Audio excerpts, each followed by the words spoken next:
the Cougar Tailgate, where BYU fandom lives. Here's your host, Lauren McLean. What's up, everyone? I'm Lauren McLean. The day has arrived. 6th-seeded BYU men's hoops faces 11th-seeded UCLA Bruins in the first round of the NCAA tournament tonight at 7:40 p.m. And we're going to dive into the historic Indiana venue that hosts this game and several others during the tournament. But first, we got to talk about all the headlines BYU Sports has made this week, because there were a lot. And to help me out, we have the infamous David Phillips Jr. joining me. Junior, what was your favorite BYU Sports headline from this week? Ooh, that's tough. From this week. All right, I'm gonna throw out a few. I'm gonna throw out a few here. Yeah. All right, so we have women's hoops playing the Rutgers in the tourney on Monday. Lauren Gustin was the AP All-American Honorable Mention. Women's cross country won the national championship. Diljeet Taylor, Coach of the Year. Connor Mance wins the national championship straight out, and he is named the Mountain Region Men's Athlete of the Year for cross country. And then the men's basketball viral videos. So there were a lot there. Which one stood out to you the most? It's hard to choose, because I think the one, and this is interesting, but the one that really tugs at me, I think, was the women's basketball making the tournament. Having been there in Vegas and watching just the pure crushing defeat from that, and I think a lot of us thinking, yeah, they're not going to make it. And it's going to come down to a clock not starting on time, or however you saw that going.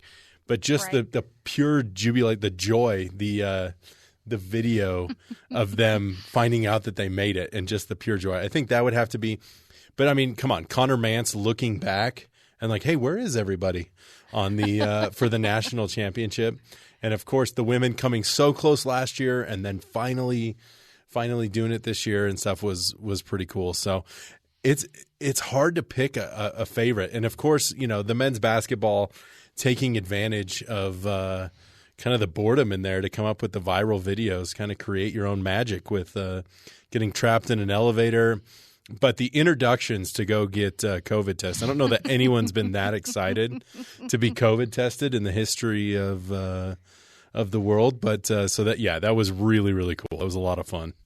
Yeah, we'll talk about that in just a minute, but I just want to say, man, congratulations, honestly, to all of cross-country men and women.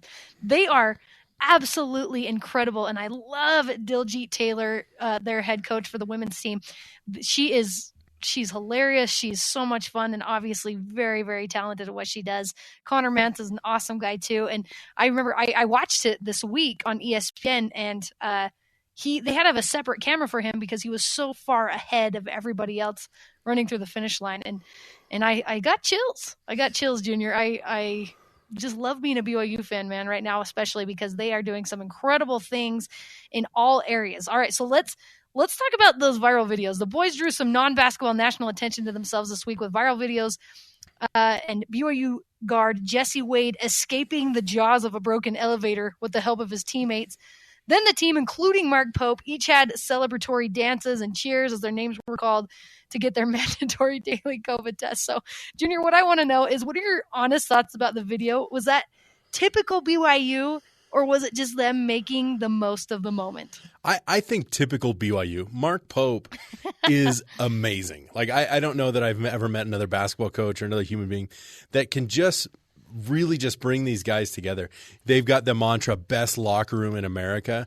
And I know a lot of people say that, but you see it with him. You know, if you watched Thursday night with the Michigan State game and Tom Izzo screaming at his players and them screaming back, it's like the polar opposite with Mark Pope and the amount of love that they have for him and how they can make everything fun.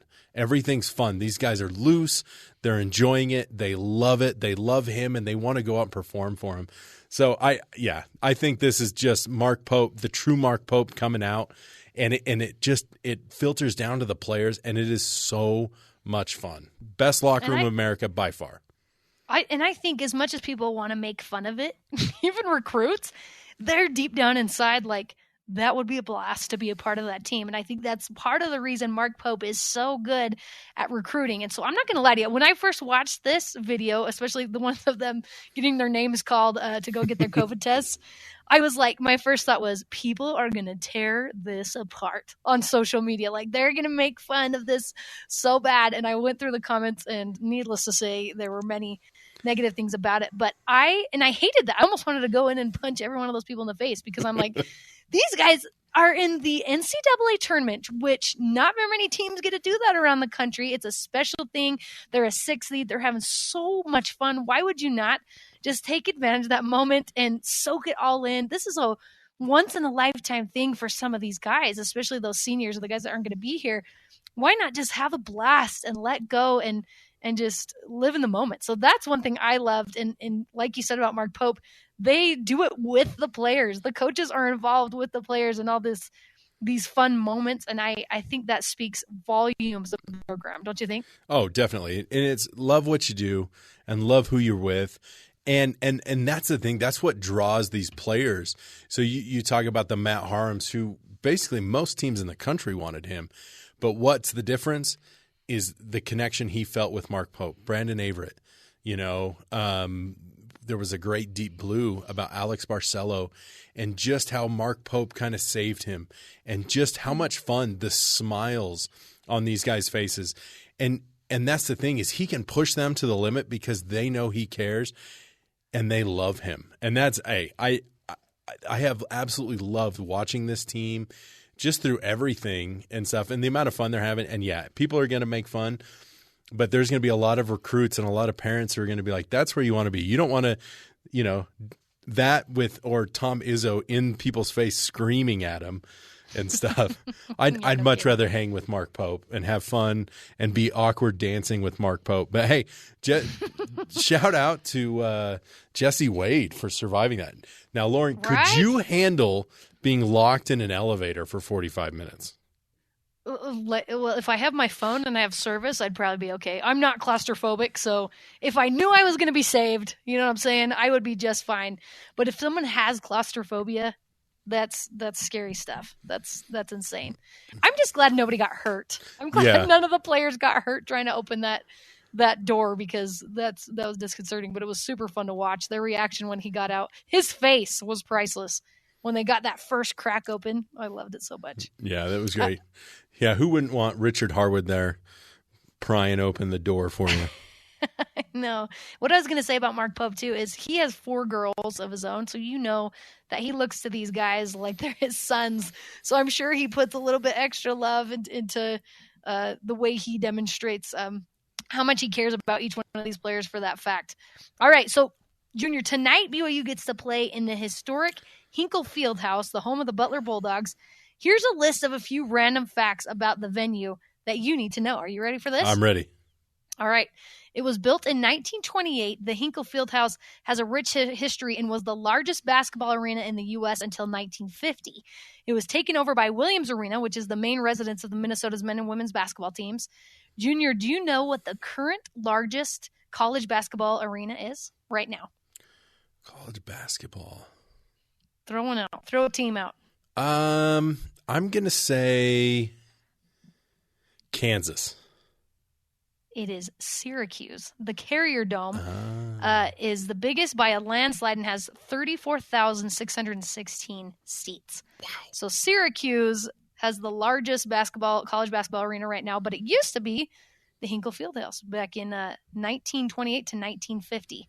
All right, number 2, 6th oldest college basketball arena still in use. What's the number 1? This one's kind of hard. I'll give you a hint. It's in Boston. Oh, is it? The oldest basketball arena still in use. I guess I don't know the name of it. Would it be Harvard's? It's Northwestern's. It's Northwestern's venue in Boston. It's called Matthews Arena. All right, number 3. Wow. It was designated a U.S. National Historic Landmark in 1987, and it's sometimes referred to as Indiana's Basketball Cathedral. That's how fantastic this place is, apparently. They see it as a cathedral. Wow. All right, number 4. It's been the basketball arena for Butler since 1928 with the exception of 2 years. 1943 to 1945, it was converted to a military barracks during World War II. How crazy is that? Wow.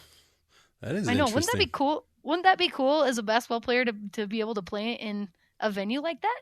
Yeah. Hey, that's how they got Gordon Hayward, right?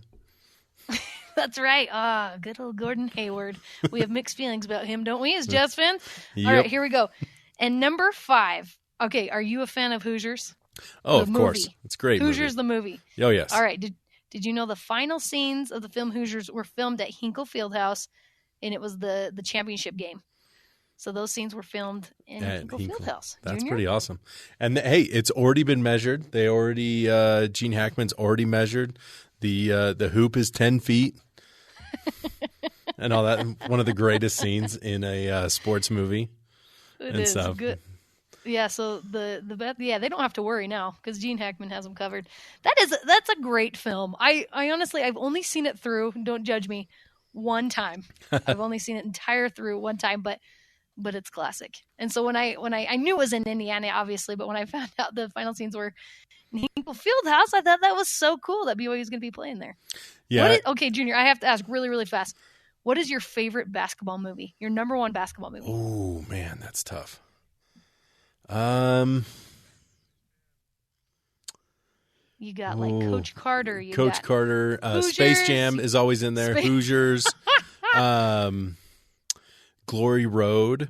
Now, actually, an interesting story. I think what makes it a little more fun for me is I went back and I did a game for Fox, and we did the 50-year anniversary of Texas Western, but they honored that team at halftime and stuff, and so we got to be there and for that, and so that was kind of cool to see that. One of the great things of El Paso, Texas, I guess. So I would have to say Glory Road, based on having met some of the players that were in there. I kind of have that, but Space Jam is you can't go wrong there, or Hoosiers. Can't go wrong with, yes, exactly.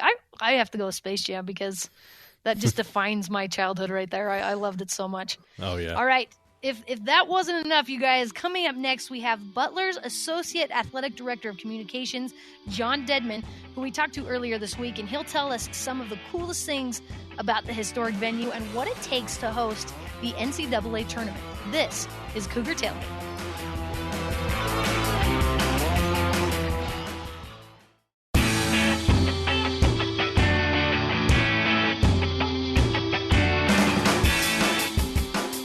Welcome back to the Cougar Tailgate. I'm Lauren McLean. For the first time in 6 years, BYU men's hoops is gearing up for the first round of the NCAA tournament in Indianapolis.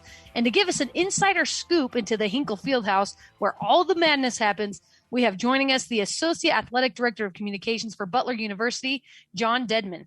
John, I know this must be an insane week for you, so thank you so much for taking the time with me today.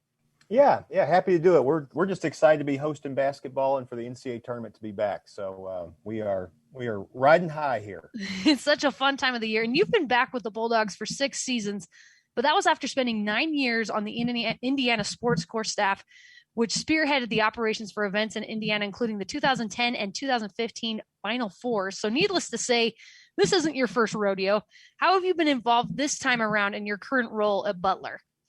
Yeah, so I think the 2010 was so unique for me as a Butler grad because I was working there as Gordon Hayward shot hung in the air for what felt like 45 minutes, and then Indianapolis is just such a great sports town. So many events, especially basketball with the NCAA here, and this was supposed to be our 8th Final Four as a city anyway, and then obviously COVID hit, and we as a world, we kind of pivoted, and as a basketball industry, we kind of pivoted as college athletics. So to get back to your actual question, since I've dodged it for a couple minutes here, but what we're doing here at Hinkle is we are one of the 6 venues that the NCAA is using to host all games of the tournament here in Central Indiana. We've got games all the way through the Sweet 16. We've got 3 a day for what'll end up being 6 different days. My role here is I'm the media coordinator for all the games, which is similar to what I do for my day job. I work with our men's basketball team here. I'm part of our senior staff, blah, blah, blah in that regard. But, we've got facility folks. We've got our in-house TV group. We've got myself. We've got, hospitality, all all the different areas, because we're essentially running 16 really, really large game days for us. And the NCAA has given us the ability they've tried to make it a similar experience among all the venues, but not all of them are built the same. And right. The operations, you have to kind of work the plan that works for that venue that we do. For us in a normal year, we do it here 18, 19 times with men's basketball games. So we are trying to give a great experience with a little bit of a Hinkle flair to it. And I'm really excited because we're playing basketball now, and this is really exciting for us. The only thing I wish is that the Butler Bulldogs were playing at a different venue, because they wouldn't have allowed us to play here. And I would love to be in the bubble with our team and pass this off to somebody else. But I'm here and I'm excited, because the second best thing is to be able to host NCAA tournament games, even if you're not involved. I know, dang it. Well, you guys have a lot on your plate. It's been 81 years since an NCAA tournament was last played at the Hinkle Fieldhouse. How was Butler chosen for the honor once again? Yeah, that's, Hinkle, built in 1928. There's so much history here, basketball and other events. Jesse Owens ran indoor track relays here in the 1930s. We've hosted 6 presidents here. But at the core of what Hinkle is, it's a fantastic basketball venue. The sight lines, just the historic charm of it versus some of the renovations we've done over the last decade really make it just an awesome place to watch a game. I'm incredibly biased. I'm a Butler grad. I've worked here twice. But I travel with our men's basketball team. I've seen basketball at a number of venues around the country, and Hinkle stacks up with them, pound for pound. So I think, Hinkle was chosen for all those reasons, but also for the proximity, since we're here in Indianapolis, and we are, within a 20-minute drive of the NCAA headquarters. And we also have a venue that pulls off really big games for national television, including CBS, and our partner at Fox, which is a Big East partner. We're hosting Big East games on a big level, throughout the season. So we have the experience of doing it. Hinkle can do it, but we have the opportunity now to showcase Hinkle to a national television audience that gets to see us from time to time, but also to fans, such as the fans for BYU who are making the trip out here, who probably have never seen a game at Hinkle before. Maybe they have, but we hope that this is a really cool experience for them, not only because their team is playing in the NCAA tournament, but also because they get to see a game at Hinkle. I love that. And I think you're right. Most BYU fans have probably not been able to see a game at Hinkle Fieldhouse because BYU doesn't play Butler very often. So in your opinion, what is the coolest thing about playing in the Hinkle Fieldhouse for those of us who have never been there? Yeah, there's a couple things. I think, normally, again, pre-COVID, with our normal setup, you really feel like you're on top of the action. We have students in the what we call the dog pound, which are in the end zones right behind the baskets. But our seats, you feel like you're at a basketball venue that's built for basketball. The sight lines are great. I mean, I literally have watched games from the last row of this place as a fan years ago, and they're great seats.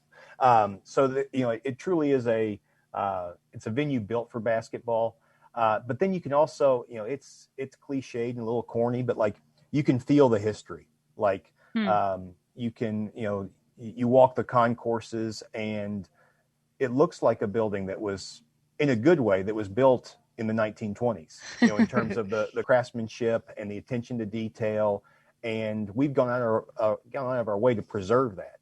Every time we've renovated, we've tried to keep Hinkle, if that makes any sense. Yes. We've done a lot of things to our practice gym, which is off to the side here at Hinkle, but we really have tried to keep that main arena area the same.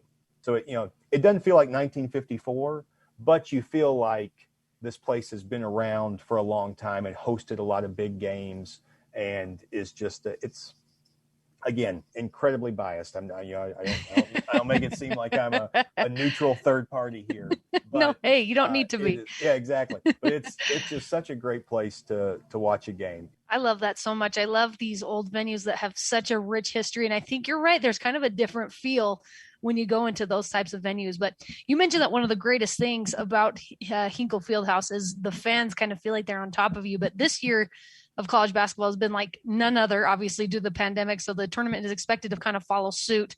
What will games in the Hinkle Fieldhouse look like for the players in terms of COVID-19 protocols?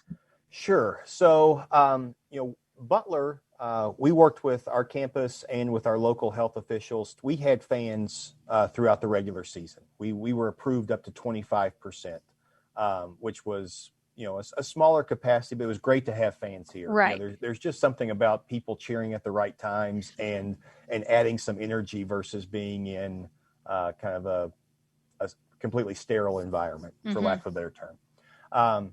So we'll have a lot of those same protocols will carry through in terms of what the NCAA is asking all of the venues to do. Some of the plans are a little bit specific to the venues, but the main protocol that's been put in place is to really create a bubble for each team. We found ways for that to happen here at Hinkle with our setup in terms of their access points to the court and how they come in and out for practice and really limiting interaction.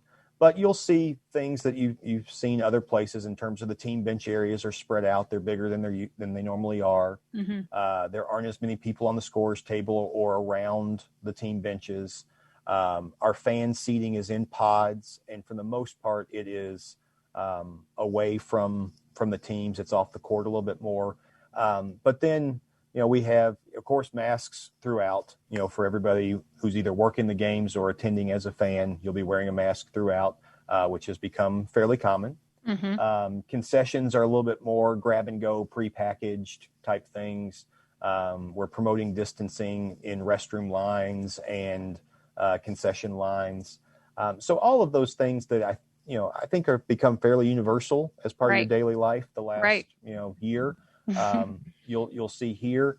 Right. Well, kind of like you said, nothing out of the ordinary for this past year, I guess. So it's something people will be used to. So I want to know, obviously you guys have been extremely busy. What have the preparations been like leading up to this weekend? Because this is an incredible opportunity for Butler University, as it would be for any university. So what have the preparations been like leading up to this? Yeah, I think we're used to big events here in Indianapolis, and Butler is used to being a part of those. So I think there's a little bit of a playbook that we've had, but this playbook is probably unlike any other. So the preparations have really been on the university side of how can we host the best experience that we can. But it's, for my counterparts with all these teams, I'm doing most of this via phone and text because while I'm about 100 feet from the court where practice, and games are going on, I'm not out there interacting with everybody just because of the protocols. So we're trying to be a good host for everybody and give them what they need. And we're trying to, from a media standpoint, we're working with the media members who are either covering this from a national standpoint or team specific, because a lot of them have questions like you have had about Hinkle and its history and protocols and things. But at the end of the day, we're trying to do everything we can to provide a safe and great experience for those teams that come here. It's unique because I'm pretty sure that the teams we have in the first round here will go to a different venue for the second round. So which is unique because usually this is 8 cities and you have a pod of teams and you work through to get essentially 2 winners for the first and second rounds in a normal year. But, BYU obviously is playing here, but Texas and Abilene Christian, the other game, they're not playing here. They're at a different venue, which I think means that the winners of these games will go to a third venue so that neither of them has the advantage of having played in the arena before. So that's something unique to this year and to having it all in one city. And that also means that for our second round games on Sunday and Monday, we're probably going to have 12 new teams, which is great because you get to, meet new people and expose even more, teams and their fans and things to Hinkle Fieldhouse. But just when you get to know somebody, they leave you. So. Aw, that sounds sad. I know, it is sad. It is sad. And you're breaking up with hundreds of people every day. Well, Indiana's a great place, obviously known for producing some amazing basketball players. But you're originally from Central Kentucky, also a great basketball state. And you told us you remember watching Mark Pope play when he was on that national championship Kentucky team in '96. So what do you remember from those days? I just remember those teams were incredible. I mean, here's a great example. We've got Iona as one of our teams. So Rick Pitino is here for the first round as well, who was, around that time as well.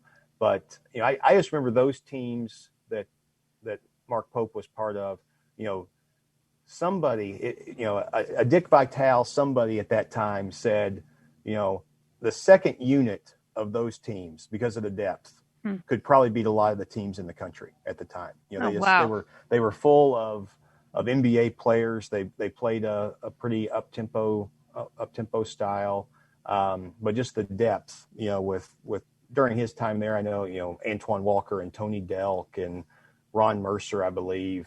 I get some of those years kind of intermingled and confused a little bit, but I know he was a big part of it. He was playing, 20 minutes a game on really, really good teams and had transferred from Washington. And then obviously, his coaching career, I mean, the records and results that he's had have been incredibly impressive, kind of watching from afar, just as a college basketball fan, following what he's done at both of his stops has been really impressive. Yeah, he's been an incredible coach for a few different schools, especially for BYU. All right, John Dedman, the athletic director of communications for Butler University. John, thank you so much for taking the time with us today, and I'm excited to watch BYU play and get a little better look into the Hinkle Fieldhouse. Sounds great. Thanks for the time. Thank you so much. And that does it for today. Thanks again to John Dedman and David Phillips Jr. for coming on the show with me. And you can join the Cougar Tailgate virtually, of course, every Saturday at noon Mountain Time, or download, rate, and review our podcast on Apple, TuneIn, Stitcher, Spotify, or on BYURadio.org. Round 1 of the big dance tonight for BYU men's hoops. This is Cougar Tailgate.